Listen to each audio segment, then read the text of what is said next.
Hi, I'm Robert Arneson. I'm with the Western Producer, and today I'm in Sperling, Manitoba, and there's a green ammonia workshop. And with me is David Lazell. He's a professor at the University of Calgary. So David, why don't we start with a definition. What is green ammonia? Can you explain that? Great. Well, it's not the color of the chemical. It actually refers to how the ammonia has been made. And ammonia, as you know, is a really important fertilizer. It's a nitrogen fertilizer that's used across Canada, around the world for agriculture. And green ammonia is made from renewables. It's made by essentially taking renewable power. It could be hydro, it could be wind, it could be solar, converting that into hydrogen through electrolysis, and then taking the hydrogen and combining it with nitrogen from the atmosphere to make ammonia. And that's a standard way we make ammonia, is from hydrogen, but usually the hydrogen is made from natural gas, and that's called gray ammonia. Green ammonia tells you that it's got a much lower environmental footprint. You also mentioned here today there's something else called blue ammonia. What is blue ammonia? Well, blue ammonia is when you take it from natural gas and you make it into hydrogen, and you make natural gas into hydrogen and then make ammonia, but you don't let the carbon dioxide, which is a byproduct, go into the atmosphere. You capture the carbon dioxide and you sequester it geologically and permanently put it into the subsurface, and that's called blue ammonia. And it tends to be done at a much larger scale, more of a large industrial process. Green ammonia has an advantage in that it can be done cost effectively, even at a scale of a farm. Okay. And that opens up some pretty exciting opportunities for farmers in Western Canada to produce the ammonia that they're going to use as a fertilizer and possibly use for other applications.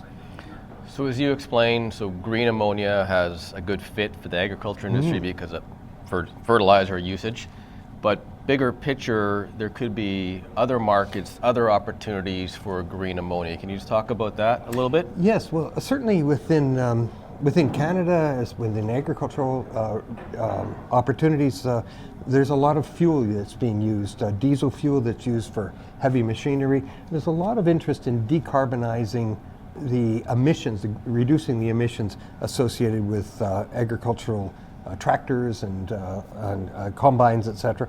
And there's a possibility of actually using ammonia as a fuel for the future, a zero-emission fuel. Because when you combust ammonia, or when you convert ammonia into hydrogen, again, you can take it backwards and use the hydrogen to drive your tractors, then you actually don't get a greenhouse gas emission associated with the use of that ammonia.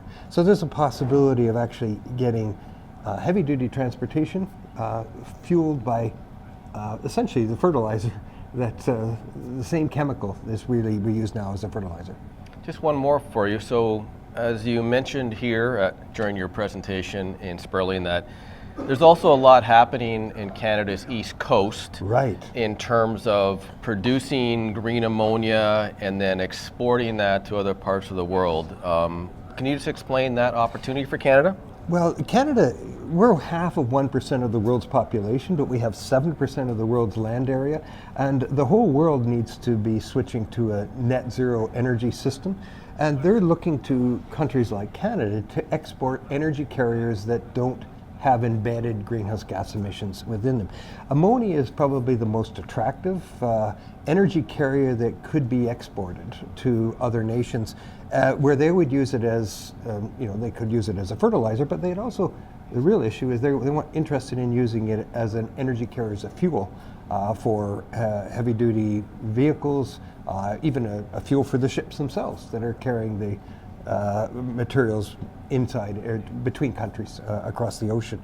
And certainly there's an opportunity in Eastern Canada where Germany and the European Union has expressed a strong interest in importing vast amounts of green ammonia from countries like Canada. And so there's quite a lot of activity in large-scale wind farms in Nova Scotia and in Newfoundland in particular that would actually make electricity, convert the electricity into hydrogen, make the hydrogen into ammonia, put it on a ship, and send it to Europe. There's also an interest in Western Canada who are doing that, where we'd be exporting ammonia to Japan. And they've said they want to import 3 million tons of ammonia per year by 2030 and 30 million tons a year by 2040. And if Canada could, say, access 30% of that market, a third of that market, that's a major export opportunity for this country. All right. Well, thanks, David. Thank Appreciate you. it. My pleasure. Thank you very much.